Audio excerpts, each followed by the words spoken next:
and gentlemen, coming to you live from the Lucky Dog studio in a hidden location somewhere in the upper Midwest of the United States of America, it's a brother making his own way but with all the wrong opinions. Welcome to the Morning Night Live with your host, the one and only P-Dog Knight. Is this thing on? Is it on? Yes! Hey! Good morning, everybody. Welcome to the Morning Night Live. I'm your host, Marty, also known as P-Dog Knight on the internet, and welcome back to the P-Dog Knight channel, where I wish I didn't break my truck. Yeah, I messed up my truck. I'm trying to change my brakes and pins are stuck and whatever, so I'm gonna have to get some fire to heat some metal up so I can get the damn bolts out. Anyway, that's neither here nor there. That's why I thought I was gonna be late this morning. I had to take Lady Boomer to work and then hightail it back here. I got back faster than I thought I would, though, because we left earlier than I thought I would. She graciously went to work early. She's gonna just get on her little Duolingo Spanish learning app and learn Spanish until she has to work, because she said, I'll just sit around and learn Spanish while I'm waiting for my time to start, and you can be home on time. I'm like, aw, she's so sweet. Anyway, yeah, lots of stuff going on over the weekend. It's the fall of Assad, and we had obviously Pearl Harbor Day this weekend, and just all kinds of stuff. The Kennedy Center honors, the Golden Globes are out. Nobody gives a shit about those, but yeah, there's a whole bunch of stuff to talk about, so we'll go through the list. And in fact, I'm not even opening articles today. I've got so much stuff from X, the app formerly known as Twitter. There's some, and the breaking news, of course, as the Time Person of the Year finalist or whatever, the people they're considering to make Time Person of the Year is out, and who knows, it could be, well, we'll go through that list because I haven't even seen it. I just saw it pop up in the trending topics. I'm like, oh, we got to do that too. So it's not on the list, but it is on the list now. So before we do that, of course, we must say hello to the gang. Hey, what up, gang? Okay, first in the chat today. Oh, by the way, share the stream if you haven't done so already, and pdognight.live is the best place to do your super chats, but wherever you want to do them is fine. Just if you want to give the money to the person you want it to go to, then you use pdognight.live, and then if not, you can use YouTube super chats or Venmo or Cash App work too. They're in the description down below. All right, first in chat today, Somnambule Nation gets the bell. Also, a big good morning to Tyler F. Good morning, Mike Savage, Blarg, and my favorite Canadian Jaeger ponies in the house, Tyre, Alexander, the Scourge. All right. Wow, this is really weird. This is how loud this is. Is it just me? I guess not. Also, good morning to Avocados Diabli and Attack Alpaca. Jimmy Das Hotep's in the house. Good morning also to Lord Stanhope. K. Schultz here. Good morning, Vader 35. Welcome. And I'm running out. Trippy Liberty, what's up, my brother? Good to see you.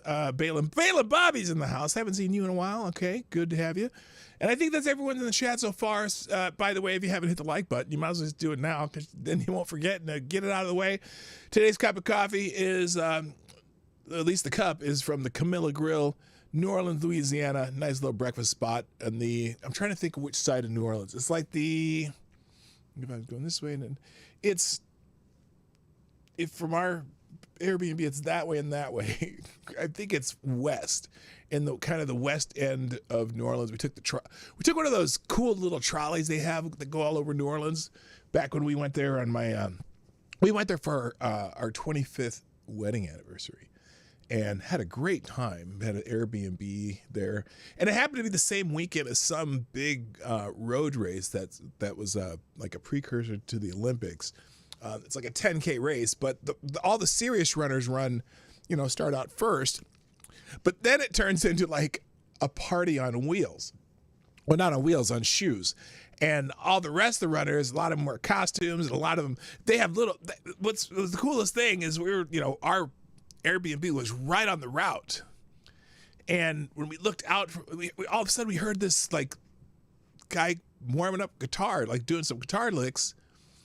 And we're like, what is that noise? Is someone we thought maybe someone in the upstairs units were, playing the guitar. And no, it was a little 3-piece band setting out right on the corner outside our door. And they were playing music for the runners. And then across, like, it was a split, divided, parkway, whatever. It had a island in the middle.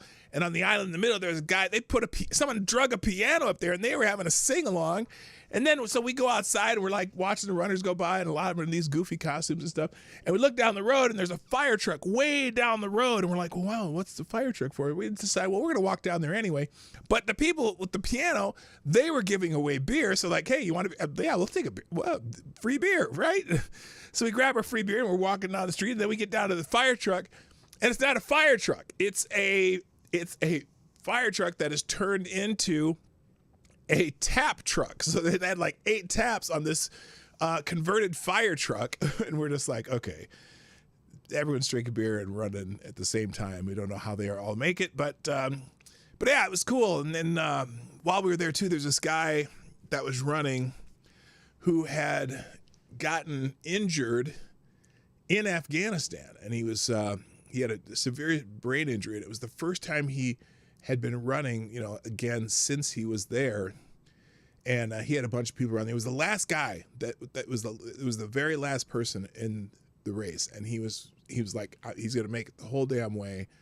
And that was something. That one got tugged at the heartstrings. So anyway, so that was cool. So that was, yeah. So the Camilla Grill, that was from New Orleans. If you've never been to New Orleans, there's lots of cool stuff there. There's a museum of death there, which is kind of wild. That is it's a museum about serial killers, and there's like all the stuff from articles and even stuff that the serial killers owned in there. It's really weird, but it was really kind of cool.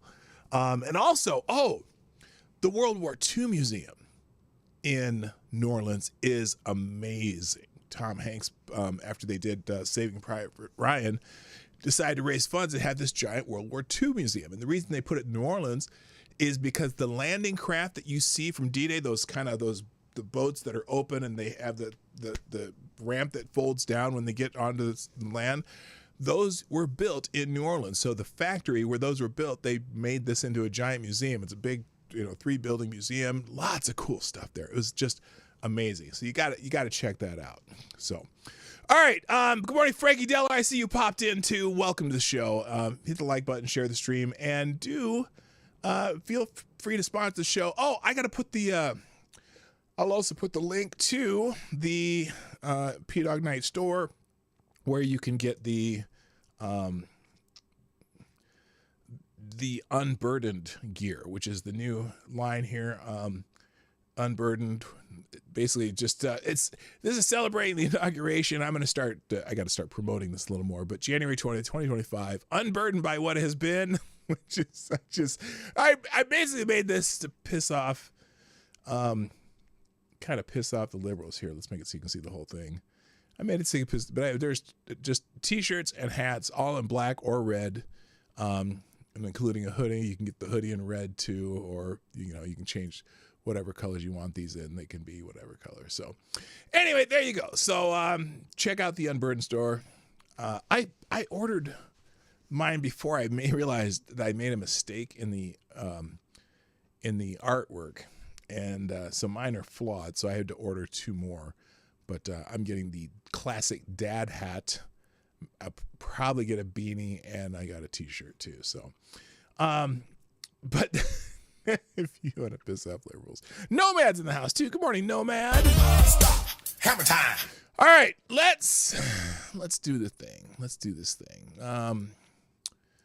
First, today, the day today, like we always have a holiday we talk about, and today it is National Pastry Day. National Pastry. What kind of a pastry have you attempted to make from scratch? Have you ever had Kringle? Yeah, I have had Kringles. There's lots of people in Minnesota and Wisconsin that make Kringles at Christmas. So these are these little, they're kind of it's how do you describe it? It's a light dough, and usually put some toppings and stuff on it. So those look good. And let's see, some people do. This is cinnamon rolls. It's just whatever. Apple strudel. Oh, I love me some apple strudel. There's a German bakery in New Ulm, Minnesota that makes a really good apple strudel. Holy smokes, it's good with some walnuts, and they kind of put caramel in the apples and stuff like that. Mouth is watering. So anyway, happy National Pastry Day. There's a link to that. Also today, it is, well, not this day, this weekend, we commemorated 83 years ago Pearl Harbor Day, December 7th. 83 years ago, the Pacific Fleet faced devastation at Pearl Harbor, but the courage of our sailors and civilians turned tragedy into resolve. Today, we honor the sacrifice and bravery, a legacy woven into the fabric of our Navy's history and our nation's history also. And I tell you what, if you ever get a chance to go out there and see the grounds at Pearl Harbor, they've turned part of it into a museum, but it's still an active naval base. But we got to go out there a couple of years ago when we went to Hawaii. We were staying on the Big Island, but we flew in and out of Honolulu so that we could spend our last day at Pearl Harbor and then fly out late that night. Wow, the tour there is cool. And we got to go on the USS Missouri where they signed the end of war proclamation with Hirohito and all those guys on that boat. You're taking this tour of the Missouri, and then you're walking on the deck, and all of a sudden there's this roped off area with just a big giant like bronze plaque in the middle, and it was just like, man, just the history of that spot was just overwhelming to me. I'm a big history buff. Sorry, got too excited.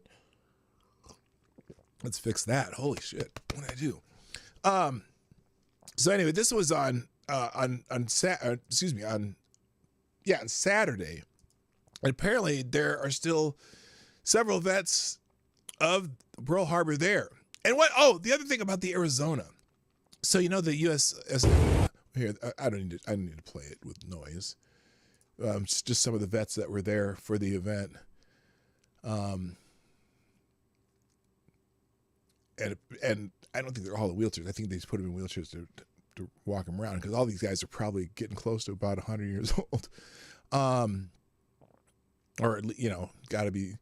It was interesting, too, when we were there, there was one vet when we went out to go to the Arizona, and there was one vet from that era that was out there. He had to be 100-something. And it was just interesting because they will let people who were there go up to the wall, the wall. They usually don't let you go anywhere near the memorial wall where they have all the names, but they let him up there. They let him up there, and it was really touching just seeing him there. And also the other thing too is the Arizona, it's just under the surface of the water, the top of it. It is still to this day leaking fuel. It's just wild how much fuel those things had to hold. And so they built that white thing over the top of it, but as you look down, you can see just tiny bit of leaking fuel, and it's just it's kind of overwhelming when you go there. It's just like, holy shit, these guys perished here. So anyway, that's so we honored Pearl Harbor Day. Good morning, by the way, Black Hebrew Israelite. I see you here. That's right. And also Midnight in Exile, Kara Soldier. Did I already say? I think I already said hi to Frankie Diller. But if not, I didn't. I did now. All right. Also, finally, this weekend was the Feast of the Immaculate Conception. Me and these Catholic holidays. I'm not Catholic, but I am fascinated by the Catholic holidays. Here it is. And for some reason, hundreds of Catholics in North Idaho marched to the courthouse in Post Falls and consecrate the town, county, and state of Idaho to the Immaculate Heart of Mary. So the Catholics are out. I guess there's Catholics in Idaho. Let's see. And then also, this is kind of cool. And I'd never seen this before, but every December 8th. Oh, wait, let me just do it this way first, because I want to read this. Tradition is not the worship of ashes, but the preservation of fire. Thread the beauty of traditions. Every December 8th, firefighters in Rome honor. Here, I'll put this back on without the music. Firefighters in Rome honor the Virgin Mary for the Feast of the Immaculate Conception by placing a wreath of flowers on her statue. And this is here. Let me do the thread here. And also, every year at Advent, a man dressed in the First Republic era attire lights gas lamps on Charles Bridge at sunset. Prague has a long history of lamp lighting, as they have been used to light the city parks and streets since 1847. We saw those lamps, and they told us about those lamp lights when I was there. And then they have some other traditions here. But so anyway, now somebody put something funny here, and I got to find it because I can't remember what it is. Oh, somebody here says, disappointingly, if predictability, my proposal to rebrand the Immaculate Conception as holy fuck has been met with profound opposition. So that's some Christian humor, I guess. So anyway, here it is. This guy, the time-honored tradition to mark the Feast of the Immaculate Conception, a firefighter makes the 27-meter climb to place a garland on the statue of the Madonna in Piazza Mignanelli or something like that. So this dude climbs a ladder, puts a wreath on the Virgin Mary. Whoa, that was weird. All right, so there you go. That's the specials, days, and whatever commemorations over the weekend. Let's see. Jethro Heder, how you doing? All right. Birthday. Now, this is interesting because I went in to go check for celebrity birthdays today, and there are a couple that I'll talk about. But first, I found this one, and this guy ended up being trending today. And so if you think about it, in fact, I'll put a separate link if you want to. I mean, every once in a while, the internet does something sort of cool. And this guy right here, his name is Ryan. And Ryan is 28 years. What the hell was that noise? Where the hell did that come? Shut the hell up. Oh, I see from there. This is Ryan. He is 28 years old today. And it says he is kind and caring and has a wicked sense of humor. He's autistic. He goes to a day center and doesn't have the traditional circle of friends, but he does have lots and lots of online friends. Please wish him a happy birthday. So there are thousands of people on X wishing this dude happy birthday. Just happy birthday, Ryan, all over the place. So if you want to join the thousands wishing Ryan a happy birthday, please feel free. I find it very, very fascinating. Also, celebrity birthday today. That's the post. There you go. There's the singled out post. Also, Dame Judi Dench is how old? She's 90 years old today. She's the famous British actress isn't she like one of the Bond people, like not Bond's boss or something, and I don't know, and she's played lots of different roles. In fact, let's do this. I'm going to do a Q&A for this one because I can't think of off the top of my head any movies Judi Dench is. So, name a movie or show with Judi Dench. Because I can't think of any other than I know she was in some Bond films. She was Daniel Craig's boss, I believe, in some of them. She might have been in a bunch of earlier Bond films too. Someone says she's M. I'm not sure who M is. So there you go. Name a Judi Dench film to refresh my memory. Let's see. Let me fix this so I can see these as they pop up. Just a second here. I screwed up there. All right. If you've shared the stream yet, I hope you have. I'm unpinning that. It's in my way. All right. So name some Judi Dench films or characters. Wasn't she in? No, she wasn't. I was thinking that. Who's the other? old British actress that was in Red, who, even for an old lady, she looks pretty good. If you know what I'm saying. You know what I mean? But that's not Judi Dench. Oh, what the hell's going on here? I'm trying to fix this shit. All right. There we go. All right. I want this one, live chat. This one, Q&A. All right. Let's see. Mrs. Brown. Diabetes? No, she was not diabetes. Damn it. Chronicles of Riddick. She was the air elemental. Okay. Cats. She was the oldest pussy named Old Deuteronomy. Okay, because you said pussies first. I was going to read it, but then I realized you meant cats. So anyway, all right. So happy birthday, Judi Dench. And then also this weekend, dead celebrity birthday would be Sam Kinison. Happy birthday to legendary Kansas citizen Kinison. We love and miss you so much. He was a funny dude who screamed a lot. I don't know if you're not familiar with Sam Kinison, you are missing a treat. But he liked to yell. And let's do his little world hunger bit. I don't know if this is copyrighted, but this is for educational purposes only, to teach my audience about who this guy was. And this is a pretty funny bit here. If you want to stop world hunger, stop sending them food. Don't send these people another bite, folks. You want to send them something? You want to help? Send them U-Hauls. U-Hauls. Send them U-Hauls, some luggage. Send them a guy out there that goes, hey, we've been driving out here every day with your food for like the last, 30, 40 years. And we were driving out here a day across the desert, and it occurred to us there wouldn't be world hunger if you people would live where the food is!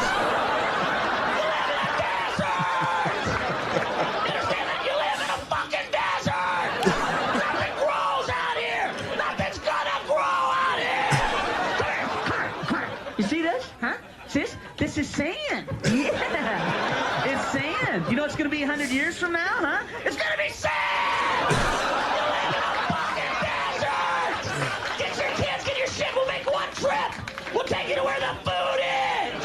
We have deserts in America. We just don't live in them, asshole! Every time I click on that video, I bust out laughing. This shit's so funny. That's a typical Sam Kinison thing. Good morning, amazing disgrace is in the house. And special can acid by honorable mention, favorite Canadian, Don Julio, commandant of trash, and Mrs. Hayes. Mrs. Hayes is in the house. Hello, and Lunatics here too. Good morning. Let's see, any other Judi Dench movies? She was a British sitcom. As time goes by, it wasn't half bad. Lord Stamp, the one where she hooks up with her childhood sweetheart at a support group for widowers. Sorry, forgot the name. Anyone know the name of that movie? Anybody? Anyway, rest in peace, Sam Kinison.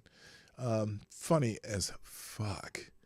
All right, I'm into the Q&A. You don't know any Judi Dench movies, so fuck it. She's in a lot of movies, and she played a queen, and wasn't she in Downton Abbey too? Wasn't she in that? I've never watched Downton Abbey, so I don't know for sure, but there you go. We're ending the Q&A. All right, thank you very much. Moving on. Let's see. Oh, let's get into this Time Person of the Year, because this is breaking news. Time 2024 Person of the Year, Harris and Trump in the spotlight. Time magazine has released its shortlist for the 2024 Person of the Year, which includes notable figures as Kamala, the Ugandan nightmare, Donald John Trump, among others. The selection of these individuals reflects their influence or impact on the year's events. The final announcement is expected soon. So, just in time, let's see. They consider Kamala Harris. Others include Kate Middleton. Why? Fed Chairman Jerome Powell. Fuck off. Donald Trump. That's a good candidate. Elon Musk, certainly. Joe Rogan, certainly. Mexican President Claudia Sheinbaum. Julia Navalnaya. Not sure who that is. Benjamin Netanyahu and Mark Zuckerberg are some people they're considering. Let's see. What does this say? Does this have anything else on the list? No, this is the same list. So let's look at, let's see, I'll go here. No, that's Kennedy Center. What happened to the time one? I thought I had this worked out. Oh, I see what I did. So here, there's Time Magazine. Now look at this. Someone's already mad because they even consider Kamala Harris. I don't think that's a possibility. Now, again, remember, Time Person of the Year doesn't mean the best person of the year either, by the way. It just means a notable, newsworthy person. And I would think in this year that Kamala Harris is probably notable just because she got thrown into this presidential race at the last minute. And that's interesting. Donald Trump for the greatest political comeback of the year. Elon Musk, just because he does all kinds of stuff. Landing rocket ships and on little spindles and shit. Joe Rogan, not really. I mean, he's a notable person, but not the most notable news person. I would say Donald Trump would be, again, greatest political comeback in history. Certainly everyone else should be honorable mention. Oh, this is funny. If Kyle Rittenhouse would have shot CEOs instead of pedophiles, he would have been put on the cover of Time Magazine. Ain't that the truth? So anyway, lots of people having their words about this. Let's see. Petition to have the gentleman who has triggered nationwide discourse in the topic of the American healthcare system to at least be nominated for Time Person of the Year. Hey, how about you kiss my ass? They're celebrating that motherfucker who killed someone in cold blood. I don't care what you think about our healthcare system. I don't care, if you think it's shitty, fine. But to celebrate someone being murdered in cold blood, like, I would never celebrate if, like, Nancy Pelosi got killed or something. I'd be like, damn, that's fucked up. I don't care if I can't stand the woman. That's fucked up for getting murdered in the street. No one deserves to be murdered in the street. Shot down like like an elk or some shit. So I don't know. Anyway, Time Magazine has made themselves an irrelevant, corrupt, criminal, charlatan singer. The singer was paid to support the corrupt coup Kamala. What? Okay, I don't know what that means. Oh, what is this? This is this was in 2010. Nancy Pelosi. They had who's this? Oh, the Black Lives Matter chicks. They had one year. They had Greta Thunberg. They had Beyonce. Look, Time Magazine has had lots of bad people too. I mean, remember Hitler was a Time Person of the Year, and back in like 1938 or 39. I mean, it doesn't mean that you're the best person of the year. It means you're super notable, newsworthy person, and that's what they do. So that's what the Time Person of the Year is all about. So anyway, that's interesting. That is breaking news. Also, this weekend, they had the Kennedy Center honors. So this is the last time that Joe Biden and Kamala Harris will be up there leading, hosting it as the president, vice president. And this year they honored, who did they honor? There was a list here.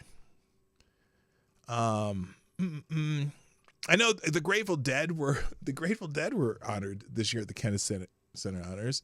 Bonnie Raitt, Bob Weir. Who else? Oh, well, shit. Who else was it? I'm trying to find the list. They had a list here. I guess I lost it.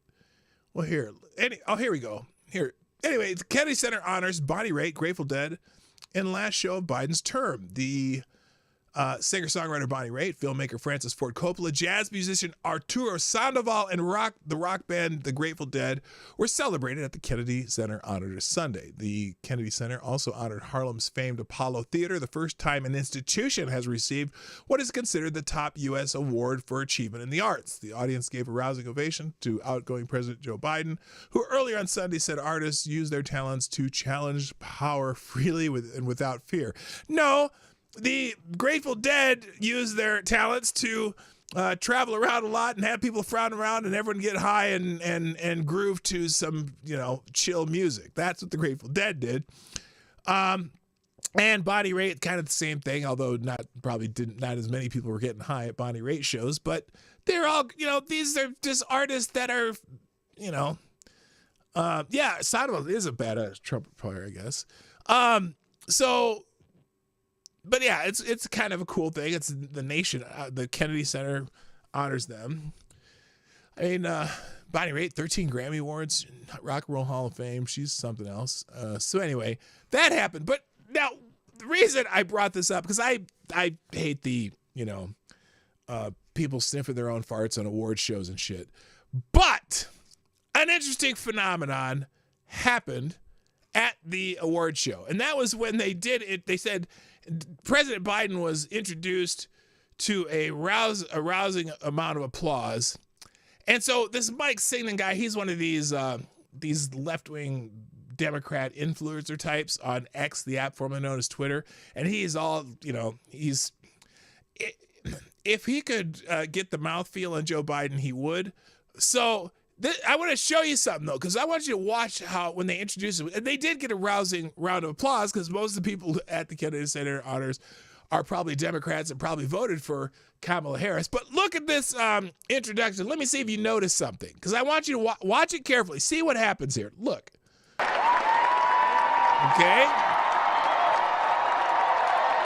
She's out there cackling like her normal self.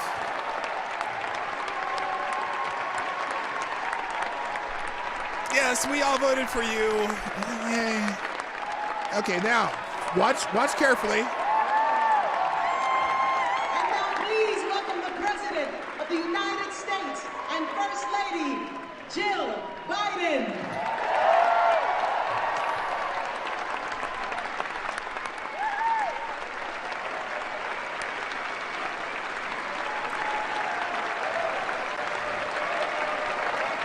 Now,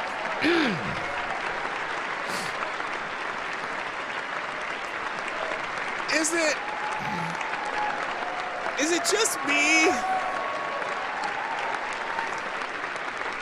Is it just me?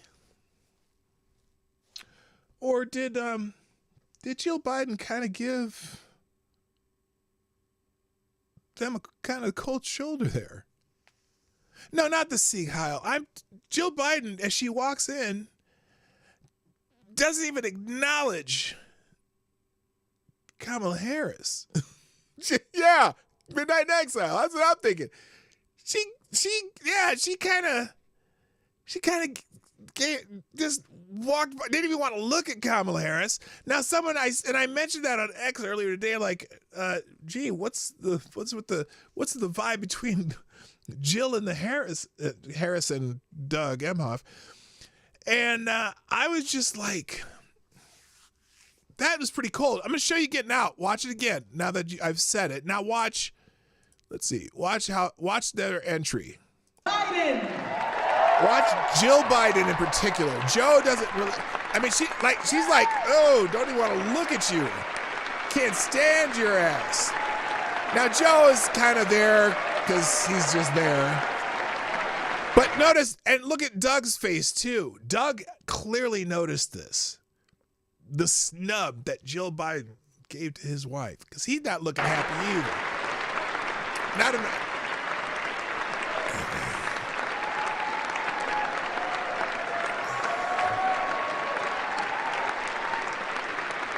So anyway, that was just weird, and it's just something I noticed. I don't know if it means anything.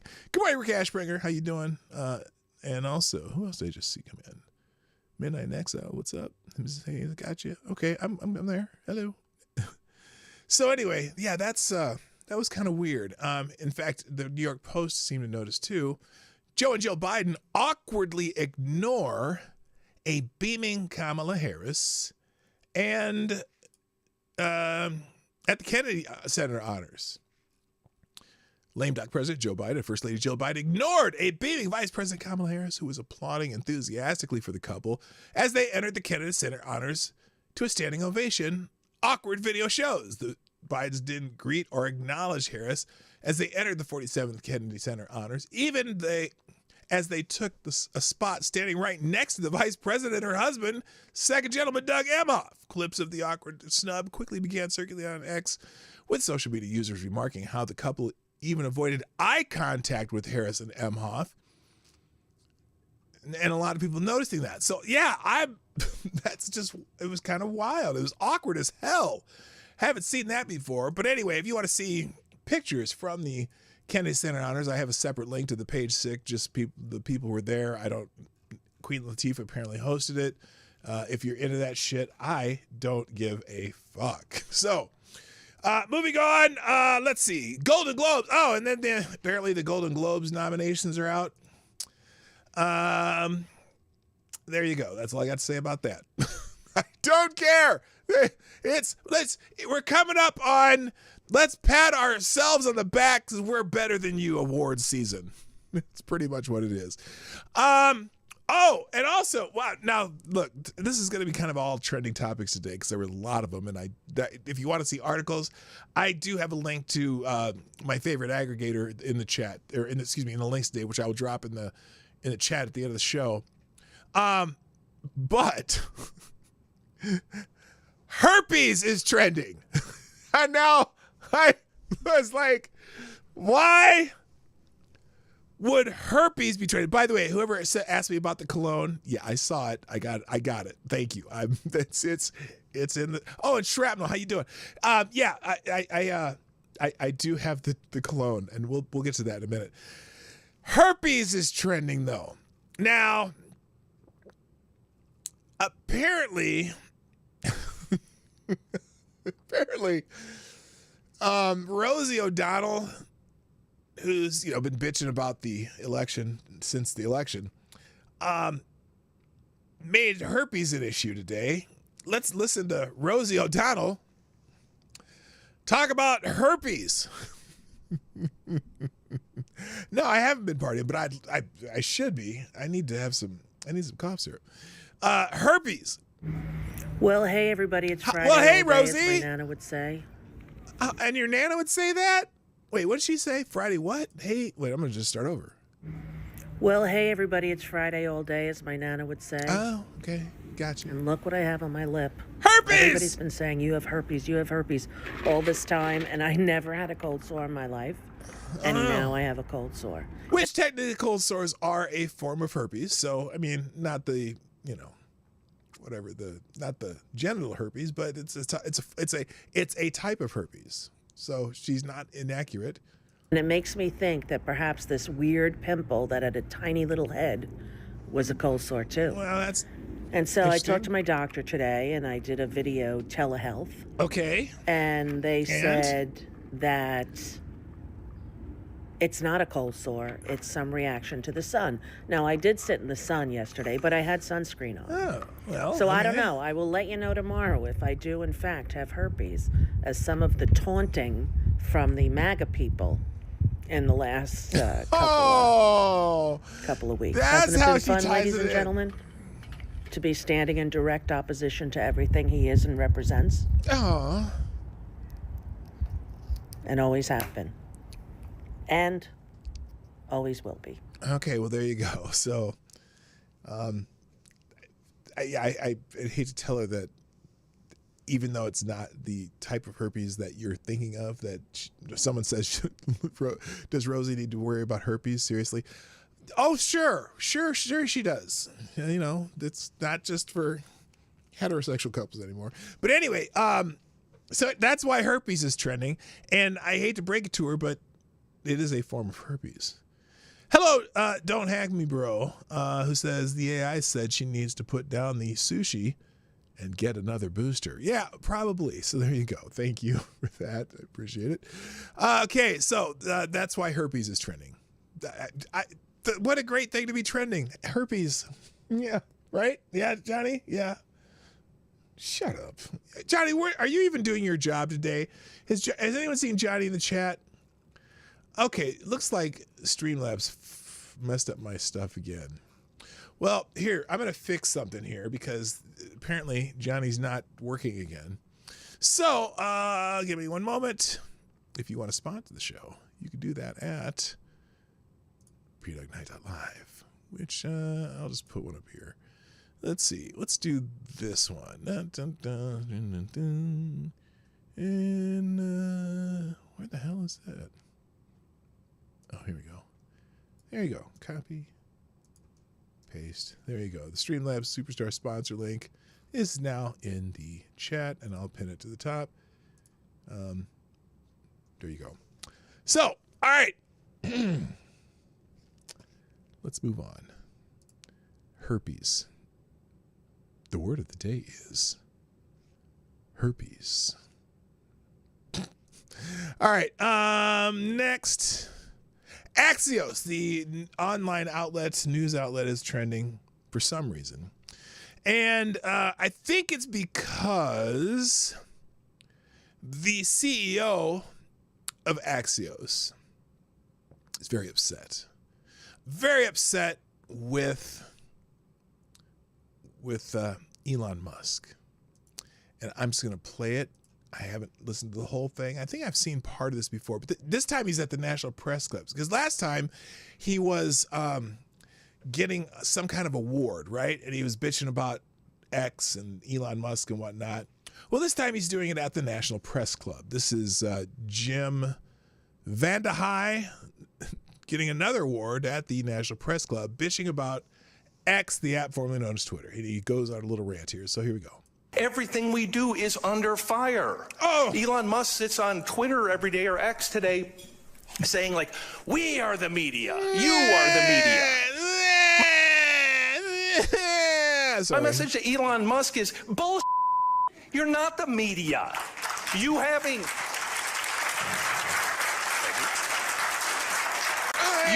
a blue check mark, a Twitter handle, and 300 words of cleverness doesn't make you a reporter. You don't do that by popping off on Twitter. Oh, you little bitch. He's so sad.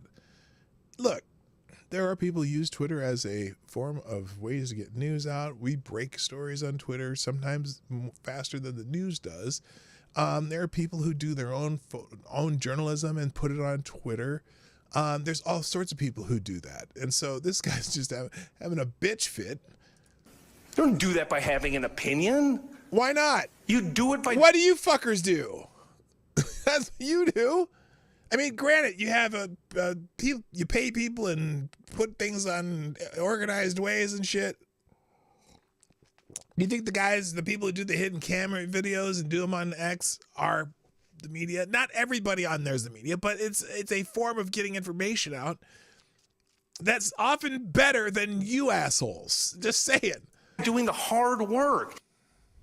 Yeah, come on, slow clap. Oh, apparently. Oh, this is from Morning Joe? Oh, and they're clapping like some trained fucking seals. Whoa. First of all, I've got to say, we make fun of your stupid content, ass.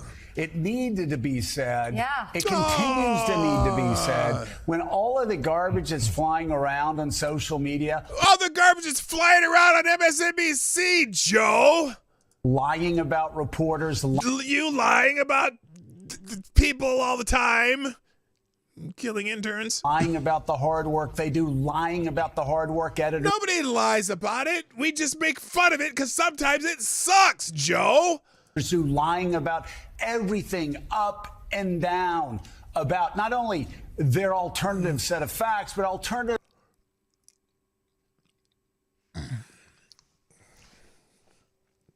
They're still mad about that alternative facts thing, aren't they?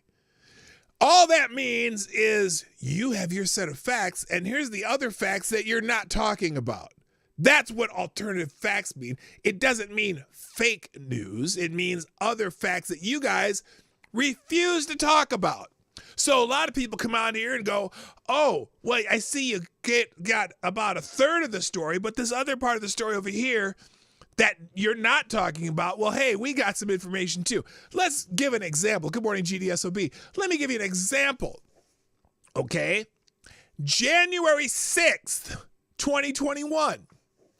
You have this narrative among the media, and yet we've found even without the thousands of hours that they haven't released from the official government stuff, there are plenty of people out there who out there with cameras, and we got find video of stuff that happened that none of you motherfuckers have ever reported on. That's an alternative fact. It's a fact that you refuse to report on. So you can kiss my ass, Scarborough. Set of facts about what people like you do. Or if social media, people lying every day.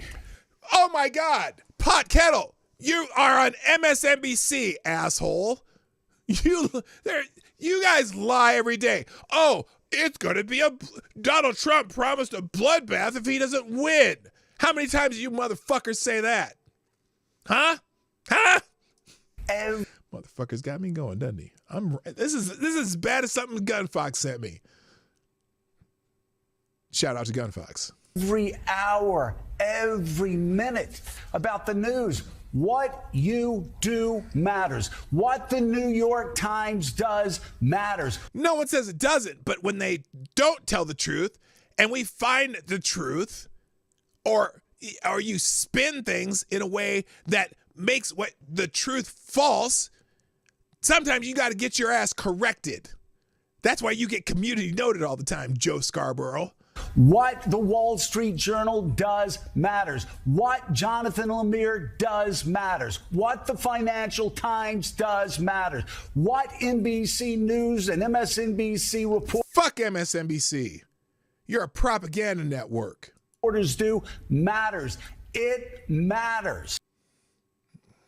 They're a little salty, and you got me pissed off now. Just listen to your dumb ass. So anyway, yeah, that's pretty much why. Pretty much why Axios is trending, and then they have other stuff on here. Administration of billionaires, sponsors, and teams getting more increasing Axios. Oh yeah, they're mad because a lot of the people that Donald Trump is appointing are wealthy. So what?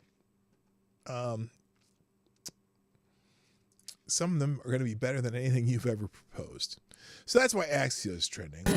You know who? Real quick before I even move on. Thank you, Avocados Diablo, first sponsor of the day, which means you are the new Streamlabs Superstar sponsor of the day. Thank you, sir, for dropping a small bullet in the tip jar, a.k.a. 223. Avocados Diablo says, media, a means of broadcasting, publishing, and the disseminating information collectively, the plural form of medium. Someone needs to fact check that journalist on what the word means. Exacta-fucking-lactly. I made up a new word. So, moving on. Sidney Powell, remember Sidney Powell? She was in trouble, got some lawsuits against her and shit. The election denier, Sidney Powell. Hello, Aaron Meredith. She's in the news. Breaking news. Oh, that's from April.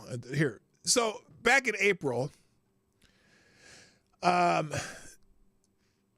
Sidney Powell's case in Texas. She was completely vindicated as the Texas bar found no evidence that she violated any ethical rules in filing 4 federal suits after the 2020 election. So that was back in April. Well, now, also, a Texas court has vindicated Sidney Powell. Sidney Catherine Powell vindicated on all accounts by the Texas Court of Appeals after 3 fucking years of litigation. That's their words. I'm reading verbatim. In a 24-page ruling by the Texas Court of Appeals, the court rules that the Texas bar miserably failed to prove Sidney Powell acted in dishonesty, fraud, deceit, or misrepresentation in the 4 lawsuits she filed against the overthrow of the United States government on November 3rd, 2020.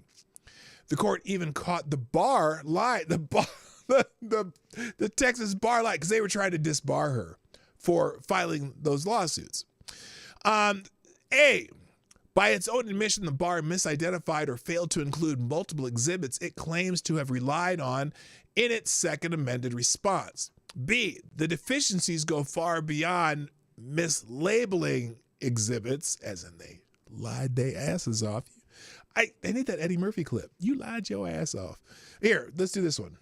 Lies C, the bar not only failed to cite to or argue about any additional documents, the documents are not mentioned at all. And D, you have to be a damn fool and object. Okay, I guess they're summarizing. You had to be a damn fool and objectively stupid not to see what happened here, the opinion added. Oh, that's a quote! That's a quote! It's in quote marks. And that's in the, oh my goodness. Cindy Catherine Powell is an assistant United States attorney in 3 judicial districts under 9 United States attorneys from both political parties. She represented the United States in 350 criminal appeals and represented private parties in another 150, all resulting in more than 180 published decisions. She was the youngest U.S. assistant U.S. attorney when she began practicing.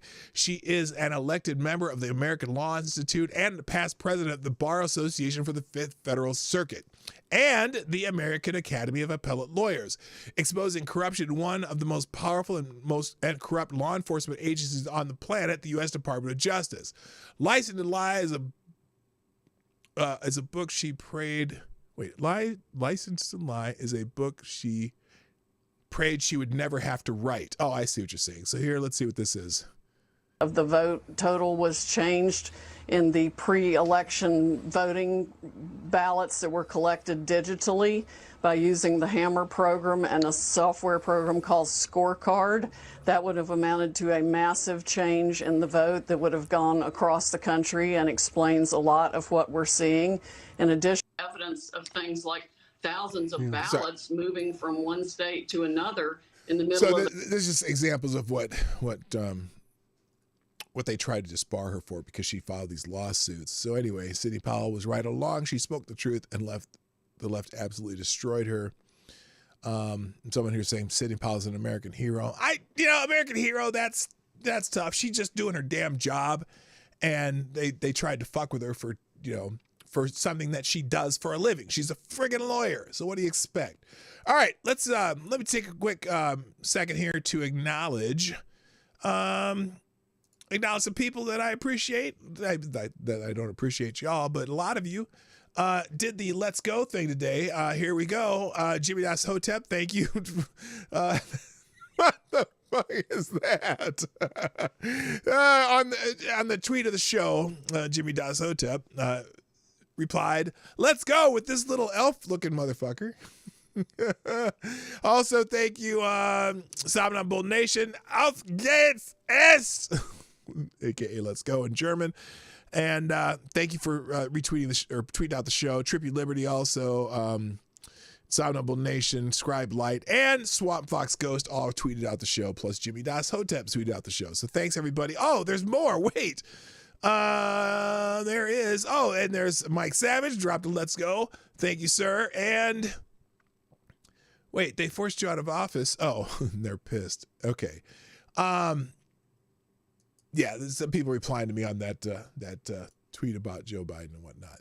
All right, moving on. What else do we got? We did Axios. We did Sidney Powell. Adam Schiff is trending. Sort of.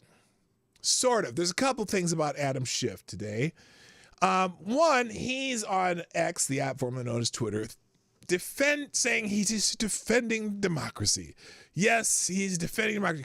Congressman Adam Schiff recently reiterated his commitment to defending democracy in the face of threats and criticism, especially from former President Donald Trump. Future President Donald Trump, motherfucker. This comes in the backdrop of ongoing political tensions where President Joe Biden is reportedly considering preemptive pardons for figures like Schiff, who have been labeled as Trump's political adversaries. Schiff's role in investigations against Trump, particularly regarding the 2020 election and January 6th events, has positioned him as a central figure in political discourse. Critics on social media have accused Schiff of lying and even treason.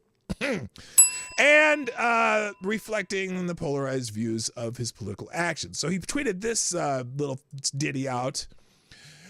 When Trump violated his oath, I stood up to him. Fuck you.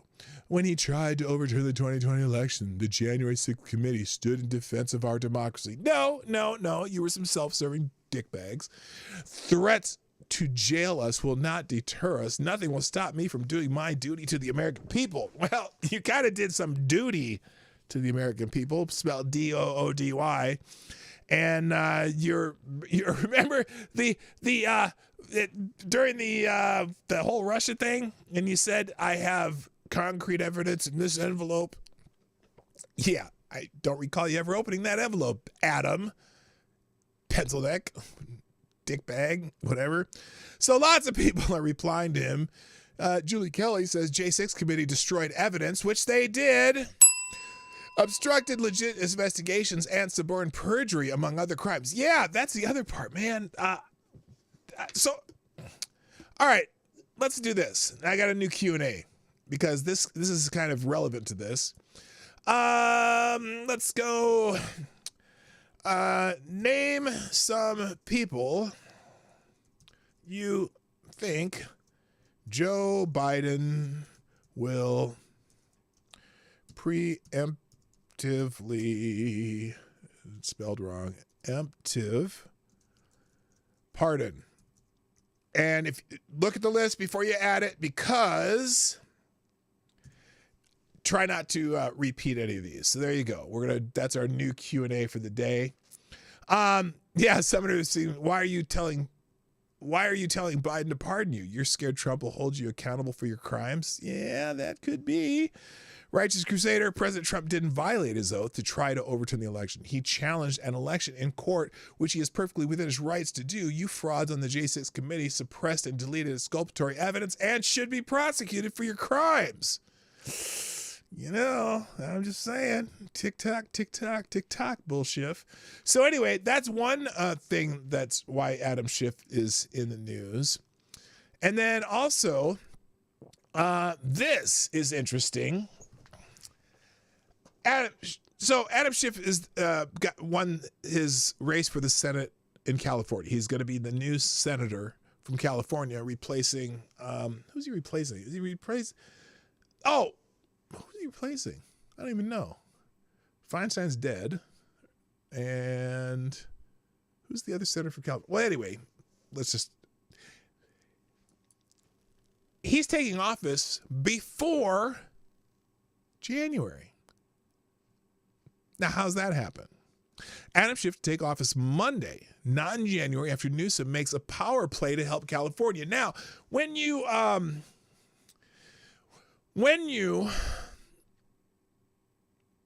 elected to the Senate, the whole new Senate class comes in on, I think, the 1st of January. Well, Representative Adam Schiff will become Senator Adam Schiff on Monday, December 9th, after current Senator LaFonza Butler resigned abruptly, allowing California's Governor Gavin Newsom to appoint Schiff early. The gambit, while technically legal, is an evident attempt by California to gain an edge in the Senate by giving Schiff seniority over newly elected senators from other states who will only be sworn in their offices on January 3rd, 2025. Newsom's office said in a statement, quote, Governor Gavin Newsom today announced the appointment of Senator-elect Adam Schiff to complete the remaining U.S. Senate term of Senator LaFonza Butler following her resignation. Senator Butler announced her resignation effective December 8, 2024, to ensure Californians have their duly elected representatives seated as soon as possible. Senator-elect Schiff, who won election to a full term beginning in January, is expected to be sworn in on Monday, December 9th.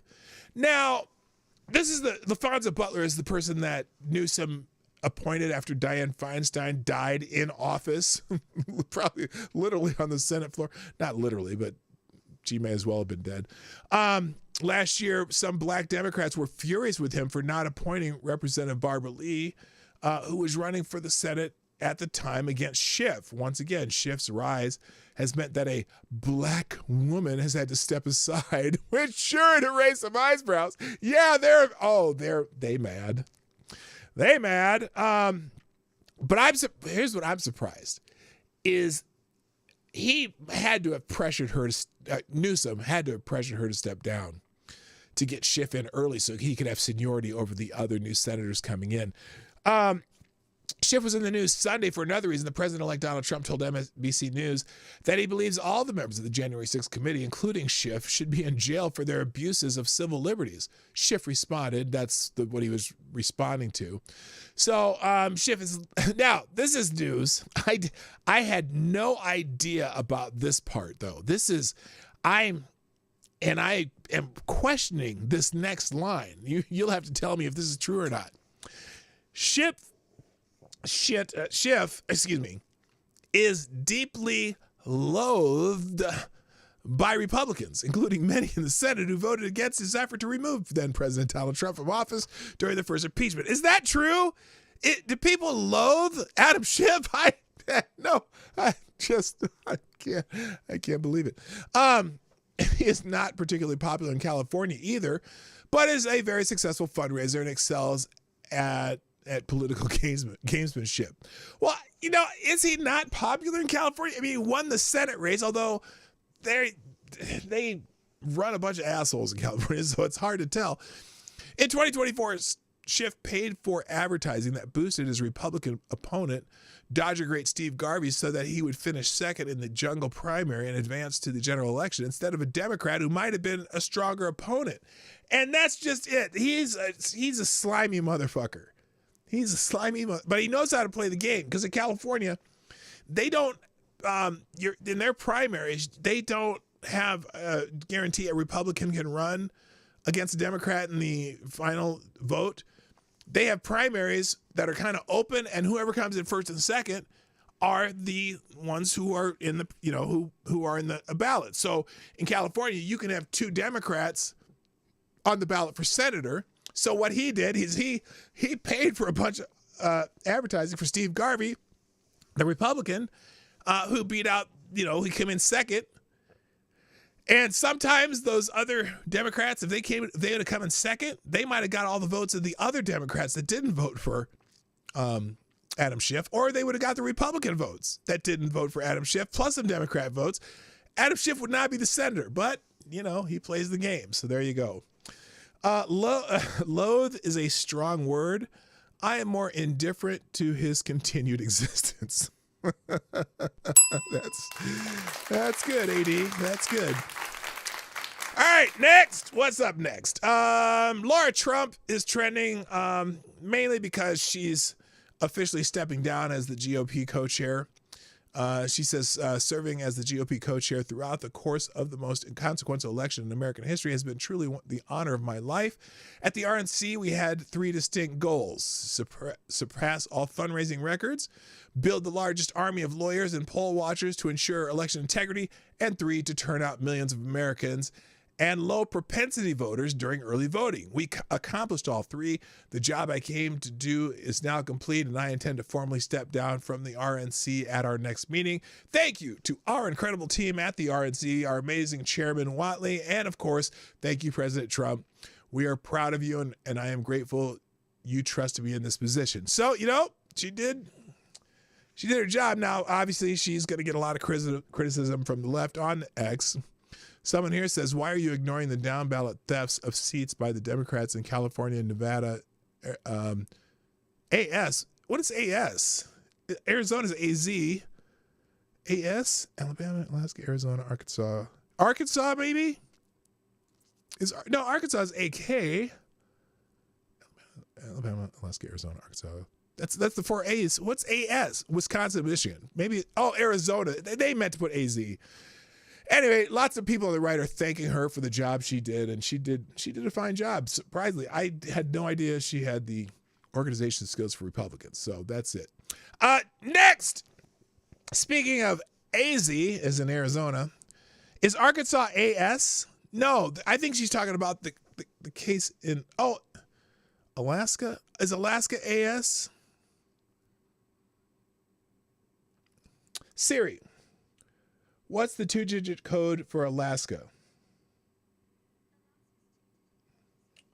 No. Oh, sorry. Siri, what's the 2-digit abbreviation for Alaska? AK. Siri, what's the 2-letter abbreviation for Arkansas? AR. Siri. And Arizona's AZ. Siri, what's the 2-letter abbreviation for Arizona.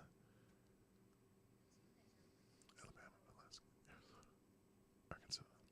Yeah, there's only 4 states. So no, none of the above. They got it wrong. Arizona's AZ.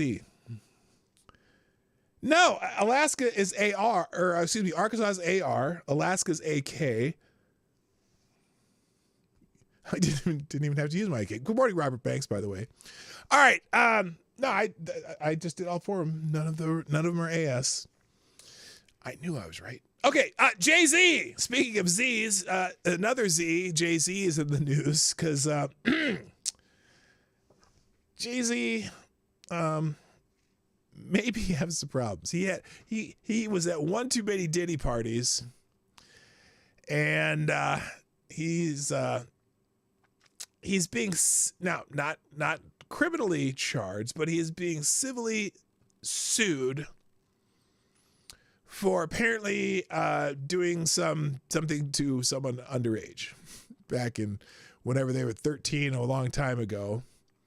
And it's funny because I think Cat Williams might have been the prophet of the year. That's who should be the Time Person of the Year, is Cat Williams, because a lot of shit he was talking about is coming to fruition. But anyway, AZ is being sued in civil court for apparently having some relations, unwanted relations with a 13-year-old.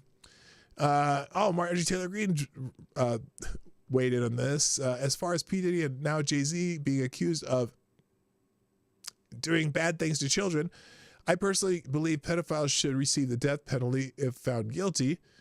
You grape on a chillin', you drug and forcefully do that thing to a chillin', you traffic chillins, and you sell them for sex, you should face the most severe penalty.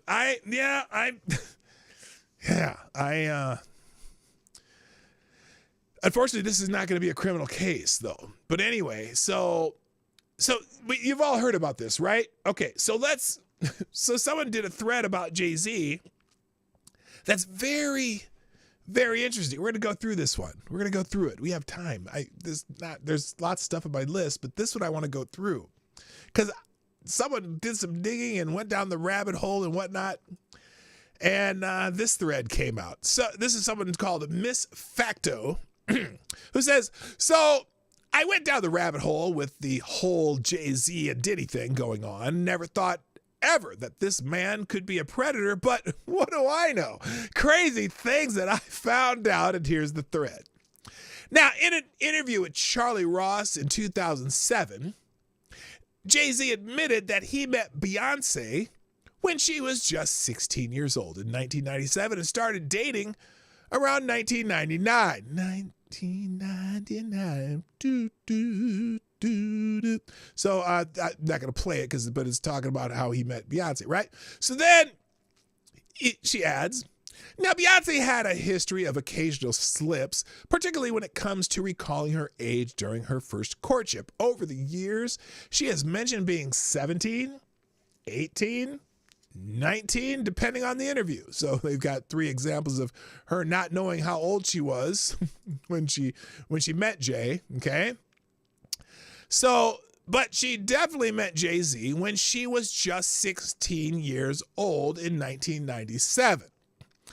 In a 2007 interview, Jay-Z mentioned first noticing Beyonce about 10 years earlier and around the time she was recording Destiny's Child's debut album at 15.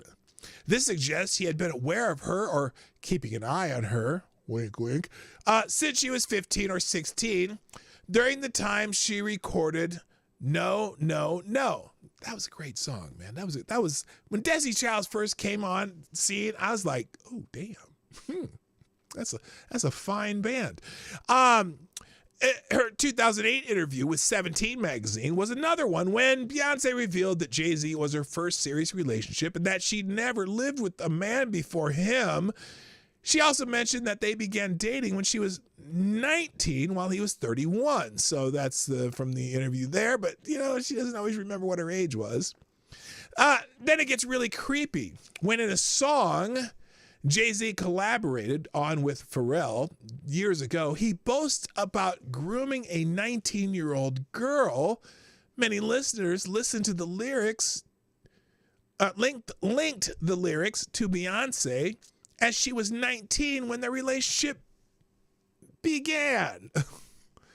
Before dating Beyonce, Jay-Z was reportedly involved with Aaliyah.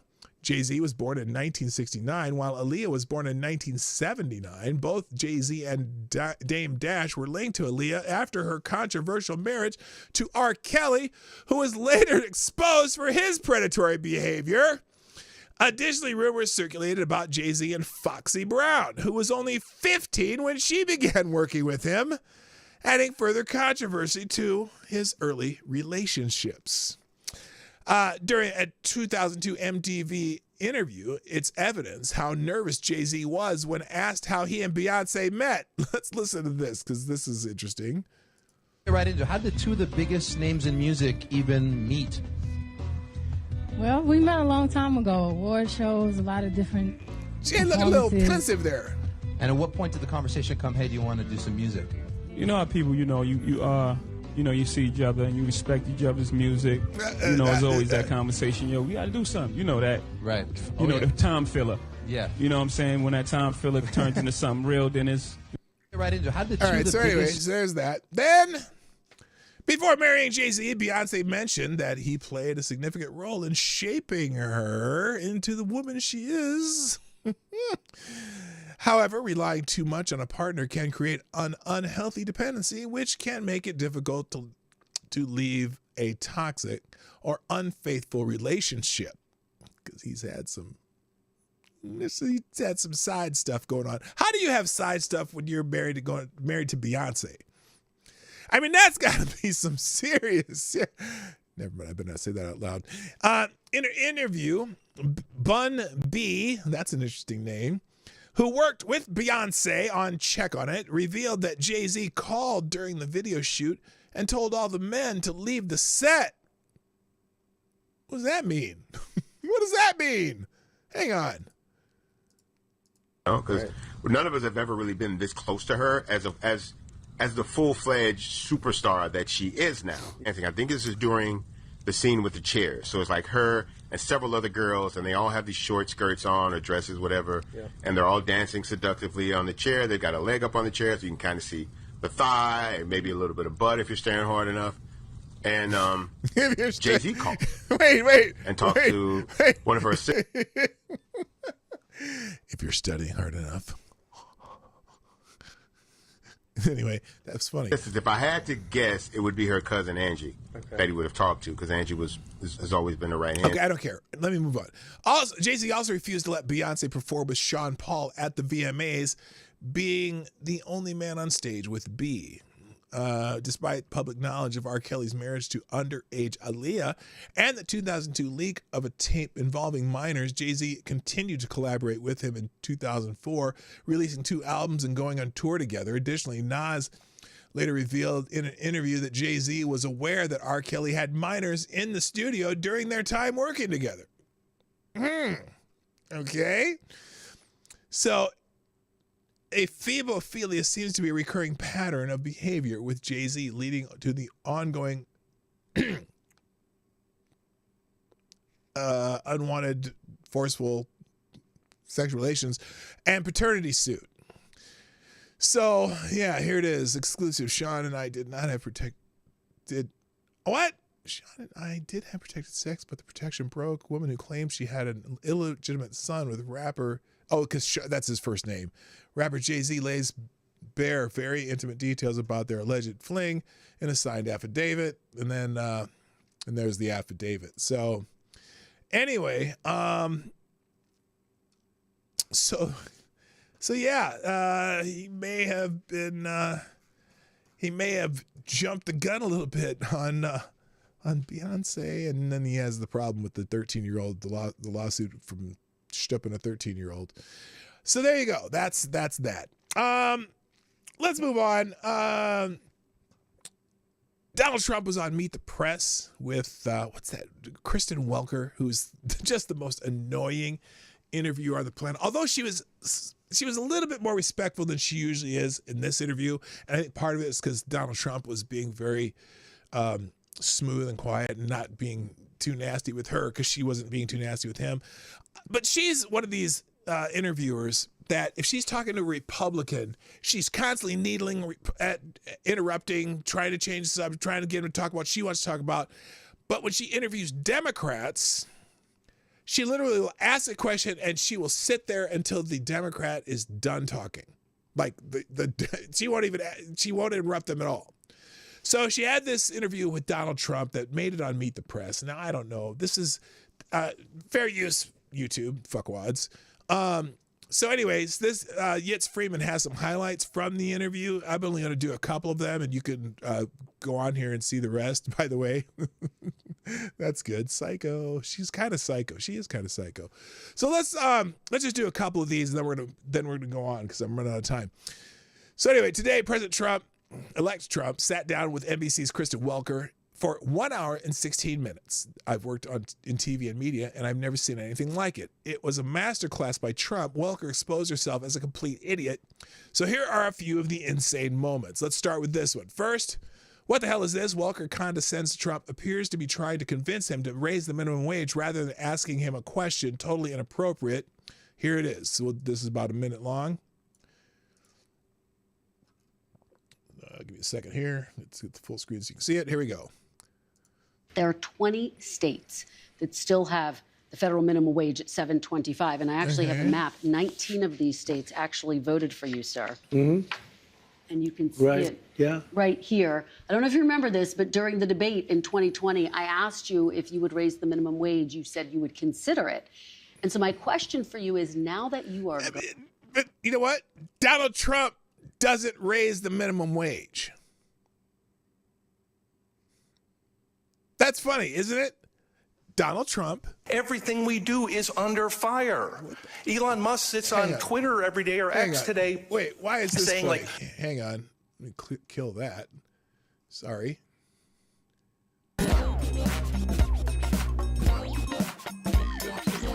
All right, back to this.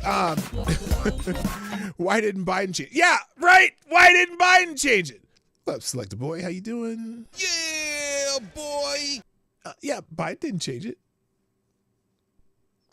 Oh, wait. Because Diablo, thank you for another small bullet in the tip jar. It says, who knew there would become a day when we could look back on Bobby Brown and say, he was a pretty stand-up, decent guy. Comparison, right?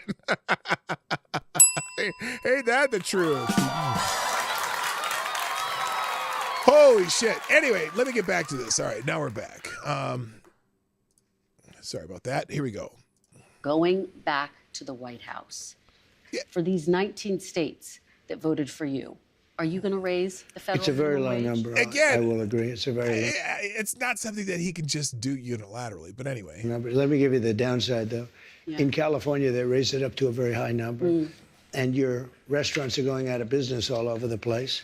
The population is shrinking. It's had a very negative impact. But there is a level at which you could do it, absolutely. Yeah. What is that level, do you I don't know. I mean, I really... Probably the level where everyone's already paying anyway, because, you know, those minimum wage jobs, at least around here, there are none. The McDonald's starts at $16 or $17 an hour because it's just the market to get workers to work at a McDonald's anymore. And so, you know, back when California was going to raise back when the first... Fight for 15 came out, you know, in California. And we were in California that year, and there's like the In-N-Out burger on Fisherman's Wharf was starting people at $22 an hour because they couldn't get people to work. So your market's going to do it. But now California has this $20 minimum wage, I think, for all fast food.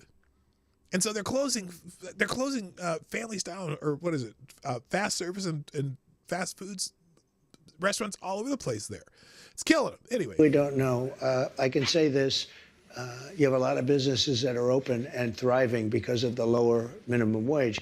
If you raise it too much, and you understand this, if California went crazy. They went crazy. And the restaurants are closing all over. Many more people are hurt. So I hear you saying... Or you got the kiosk, man. When we were in, where were we? when we were down in Florida, even.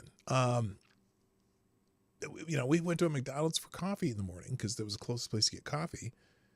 And they had one person working the counter, and the rest, you ordered everything on kiosk. And that same person working the counter was also working the drive-through because, you just use touchscreens to order at McDonald's. And that's gonna be it. That the jobs for teens are pretty much gone.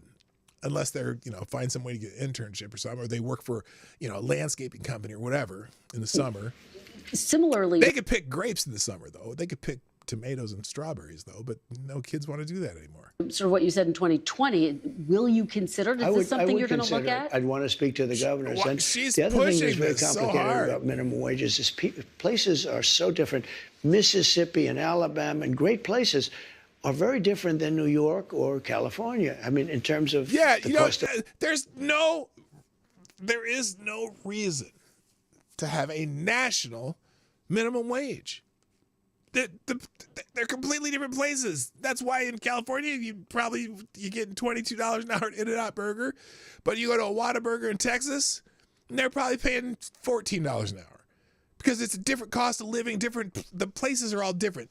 A one-size-fits-all national minimum wage has always been stupid. Of living and other things. So it would be nice to have just a minimum wage for the whole country, but it wouldn't work because you have places where it's very inexpensive to live, where a minimum wage, which is $8 or $9, good. And listen to this great explanation by him.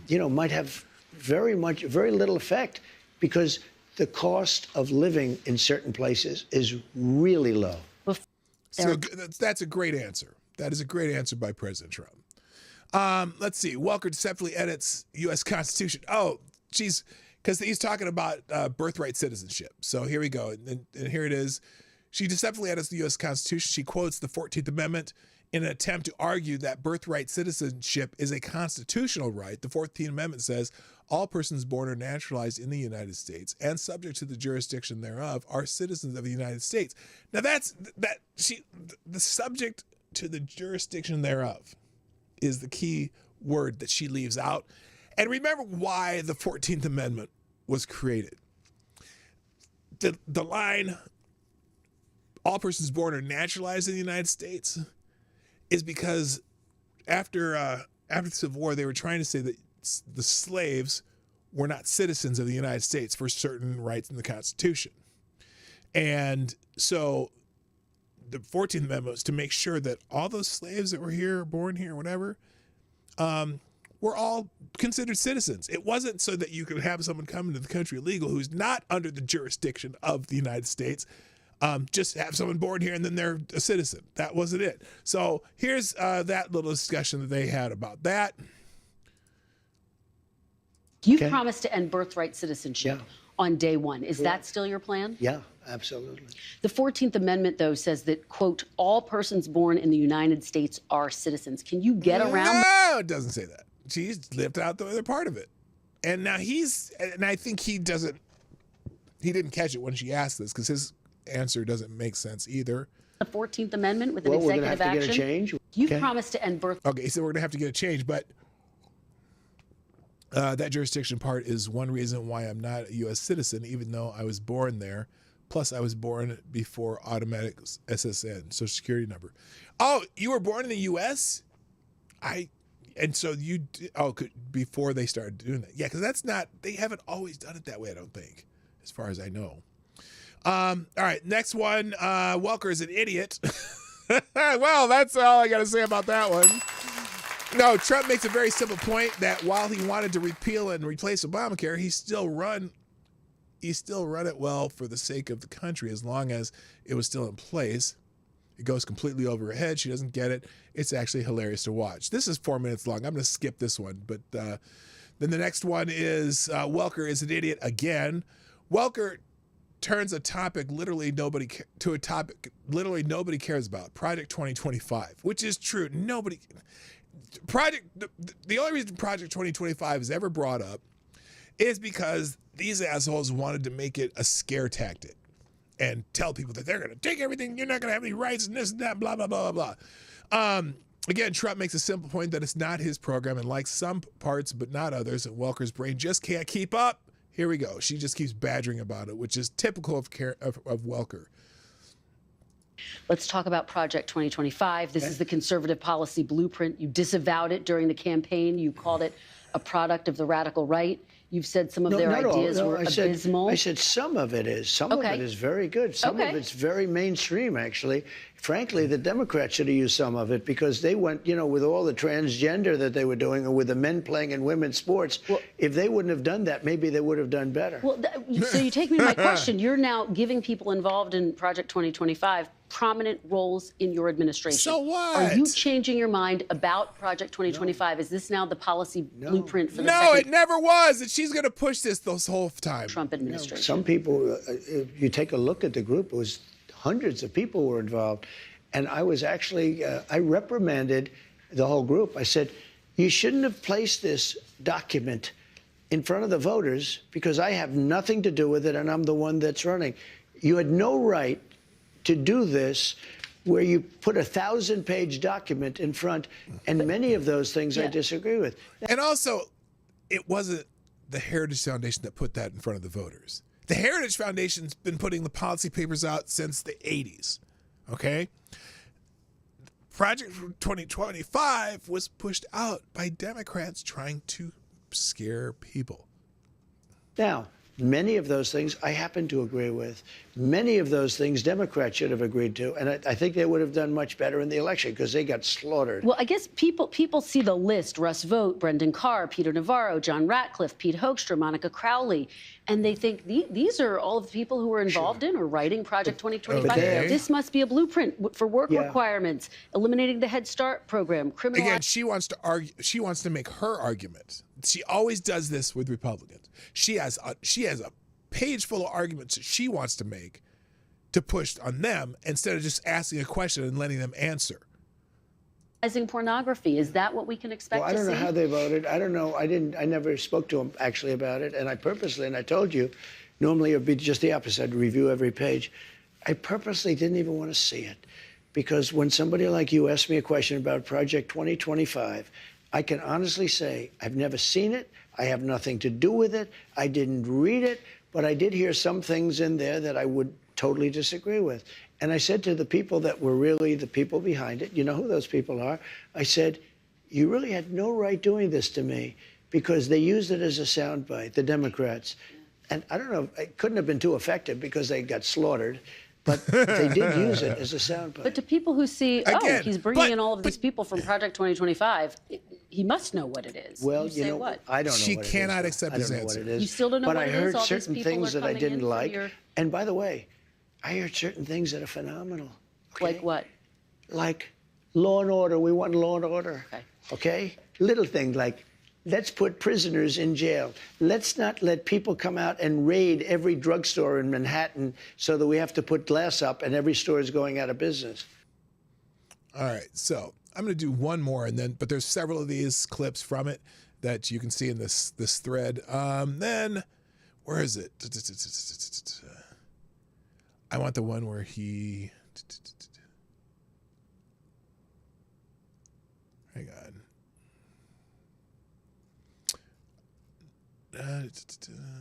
This is one. This is my favorite one.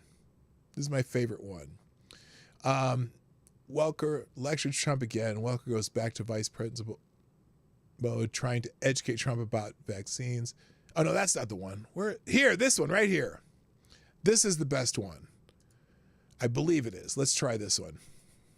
And then there's several others if you want to check them out later. This is your first interview since you won the election. Congratulations. Yes, I hope congratulations you do to you. well. I hope you do well with it. Yes, and sir, I don't have to tell you this because you've talked about it. It comes at a time when the country is deeply divided.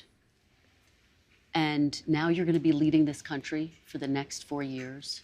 For the sake of unifying this country, will you concede the 2020 election and turn the page on that chapter? Wait for it. No! Why would I do that? But let me just tell you, when you say the country is deeply divided, I'm not the president. Joe Biden's the president. But you're going to be the president. No. I'm not the president. So when you say it's deeply divided, I agree. But Biden's the president, I'm not. And he has been a divider. And you know where he divided it more than anything else, and it probably backfired on him? I think definitely is weaponization. When he weaponized the Justice Department and he went after his political opponent, me, he went after his political opponent violently because he knew he couldn't beat him. And I think it really was a bad thing. And it really divided our country. Now, that isn't even the best one. There is one other, and I thought that was it. Maybe it's this one. Oh, yeah, this is the one. This is the one I think. And the reason is because I'm able to go on a show, even like yours, even though you're very hostile, I'm able to go on a show like yours. No, you are. Well, hopefully you thought it was a fair interview. We covered a lot of policy ground. It's here fair today. only in that you allowed me to say what I say. But, the answers, the questions are, pretty nasty. But look, because I've seen you interview other people like Biden. And I've never interviewed President Biden. When I say you, I'm talking metaphorically. Okay. I've seen George Stephanopoulos interview Biden, and he's a tough interviewer. It's the softest interview. I've seen CNN interview him. They give these soft, what's your favorite ice cream? It's a whole different deal. I don't understand why. You would think the press would like to see strong borders, great education, a powerful military, so we have a country left, and all these different things. And somehow they don't want to see that. And the reason is... So anyway, there's also a time in this interview where he literally tells her, what does he tell her? He says about how, you could be a great interview if you just didn't have so much bias. It's pretty good. So anyway, I'll put the beginning of this thread is in the links today. I'll have that next. Let's do a couple more and then I got to get out of here. Now, someone mentioned this one earlier, and this is hilarious. So when Donald Trump went to France recently, they reopened, what did they reopen? The Cathedral at Notre Dame, right? After the fire and everything, they've rebuilt it, and they were doing I'll say just a grand opening, so to speak, right? And so Donald Trump and Jill Biden was there. And there was this photo of Jill Biden. I mean, it was a split second Jill Biden looking and smiling at Trump. And if you didn't know the adversarial relationship, you'd think that Jill Biden had the hots for Donald Trump, but that ain't it. But anyway, that's how the picture looked. And so now Donald Trump has come out with a new cologne called Fight, Fight, Fight. And he tweeted this. Here are my new Trump perfumes and colognes. I call them Fight, Fight, Fight because they represent us winning.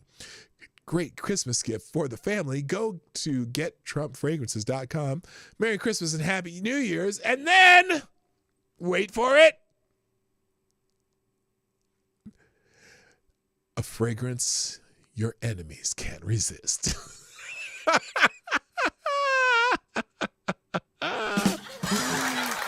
Using that picture, I'm pretty sure that Joe Biden's got to be fuming about that.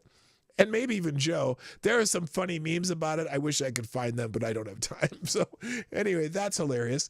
And then let's see, what else do I got? Syria. I didn't talk about Syria. Oh, God, Syria's a mess. Not Siri. Shut up, Siri. Syria.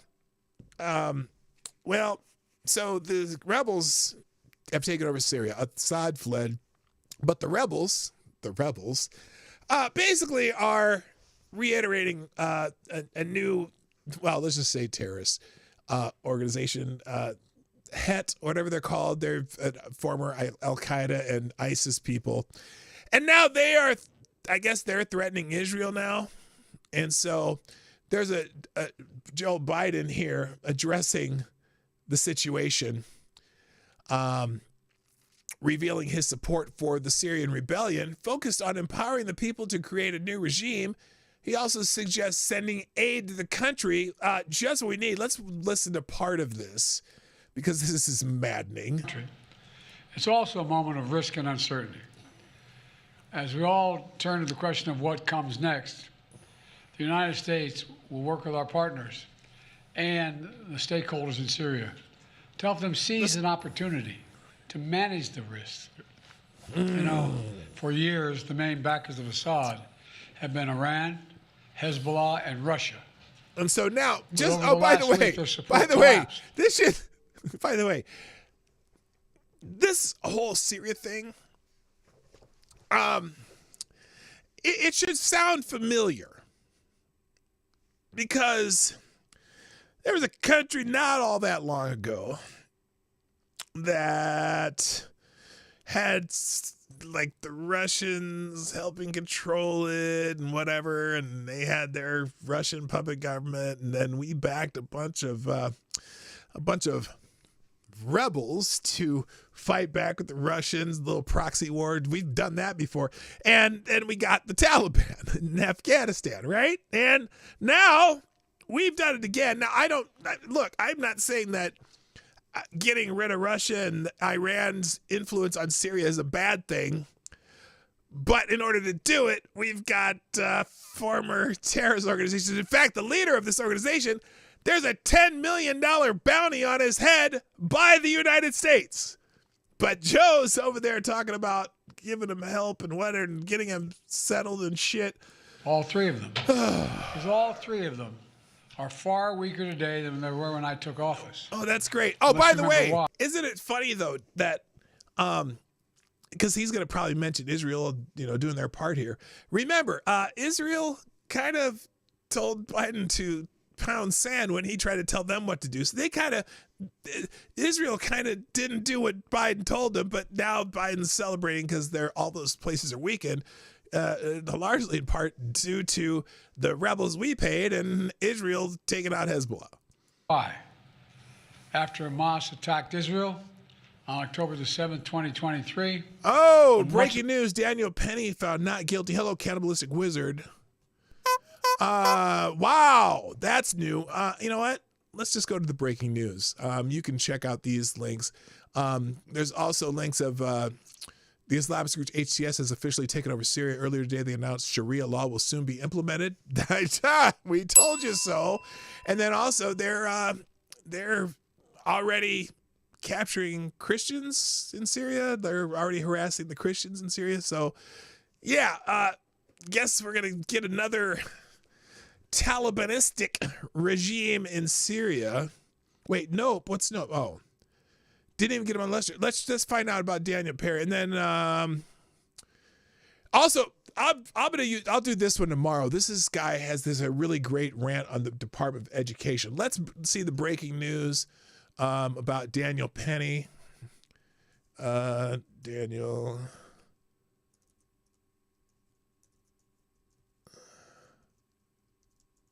Did I spell Daniel wrong? What the hell? Daniel. All right, here we go. Breaking jury verdict. Daniel Penny, not guilty on all charges. Here's Fox News alert. The jury has reached a unanimous verdict in the case of Daniel Penny. He's been found not guilty on the charge of criminally negligent homicide. Well, now remember, are we going to see some writing in New York? The jury could not agree on manslaughter. They failed to agree twice. That's the set judge aside. gave them another bite at the apple on this lesser charge, negligent. They now say not guilty. Breaking news. All right, so there you go. The jury has reached. Let's see. The jury deliberates the Daniel Penny case trial. I can't help but remember a juror from the O.J. Simpson who said 90% of us thought O.J. was guilty, but we acquitted him anyway. We voted not guilty as payback to white people. Oh gosh, this is not payback to anybody. This is people saying that he, this was not intentional. Hella pissed off Shih Tzu. No one has a story on it yet, other than I see that they say he's not guilty. So we will get more details about that tomorrow. Just everyone saying breaking Daniel Penny found not guilty in a unanimous verdict by the jury. Crowd threatened a riot. Black Lives Matters lost. The mob lost. The American hero Daniel Penny wins. New York City jury has made a unanimous decision. Justice lives to see another day. Here we go. Eyewitness News. It's probably just as short as the other one. We'll see what they say. New York, Daniel Penny has been found not guilty of criminally negligent homicide in Jordan Neely's subway chokehold death. The jury deliberated for more than 24 hours across 5 days. Before reaching a verdict, the courtroom broke out in a mix of cheers, clapping, jeers as soon as the verdict was read. Neely's father cursed in anger shortly after the verdict and was forcibly removed from the courtroom by a court officer. Now remember, This is the same father who Neely was estranged from. This family basically didn't help him, and he's out there homeless. And suddenly they care because they were hoping to get they're probably going to still try a civil lawsuit. Hello, Godzilla. What's up? And John Arnott. Others in the gallery shouted, and one woman broke down in tears. It's a small world, buddy, one man shouted. No justice in this racist fucking country, said another. Penny, walking out of the courtroom, flashed the beast smile before returning to his stone-faced demeanor. His lawyers embraced one another while seated at the council table. On Friday, the judge... Okay, so then Okay, this is breaking news. See the original story below. So we'll be hearing a lot about that. I'm sure there's going to be... They were almost calling for riots in New York City. So we'll see what happens there. We'll see how hot it gets in New York City. All right, guys. That will be it for today. Now, before you go, a couple things. One, let me get this out of here. I'll leave that in the links. All right, so there we go. Okay, we're good. So let me drop the links in the chat here, and we'll get the hell out of Dodge. But if you haven't already shared the stream, you can still share it after the show's over, because people watch this shit after it's over. There's people who only watch replays. My friend, a couple of my friends from down under who don't like being up at, don't want to pay attention after bar time. They watch them on their time when it's time for them. So please share the stream. Also, hit the like button if you haven't done so already. And if you want to sponsor the show, well, you can sponsor the show 24 hours a day. If you think of something that you want me to say on this show, you can go to pdognight.live anytime you want. Or you can hit the Venmo or the Cash App or whatever in the description, or during the show. YouTube super chats are just fine. I mean, I like Streamlabs better because, it's better, more easy for me to manage, but super chats are cool too. So all I ask is that once in a while sponsor the show. If you find me entertaining, well, a buck or two always helps. And that's it. Here are our today's links, and paste. There you go. All right, that's it. I gotta go. My name is Pete Dog Knight, and I am out of here. Have a lovely day. See you tomorrow. Bye-bye. Hey, this is P-Dog Knight, and thank you for watching today on the P-Dog Knight channel. If you have an observation or remark you'd like to make about this video or my channel, I absolutely welcome you to write it in the comment section down below. I really look forward to hearing from you. And before you go, if you like what you saw but you're not already subscribed, please make sure you hit the subscribe button and definitely click that bell that pops up afterwards so you'll be notified when I post new videos or when we go live. I broadcast my live show, The Morning Night Live, Monday through Friday at 10 o'clock Eastern, 9 o'clock Central. A special thank you to all the supporters of this channel who share our videos on social media and who make donations through Streamlabs, YouTube, Venmo, and Cash App, which are all linked in the description down below. Thanks again, and until next time, I'm P-Dog Knight, and I'm out of here.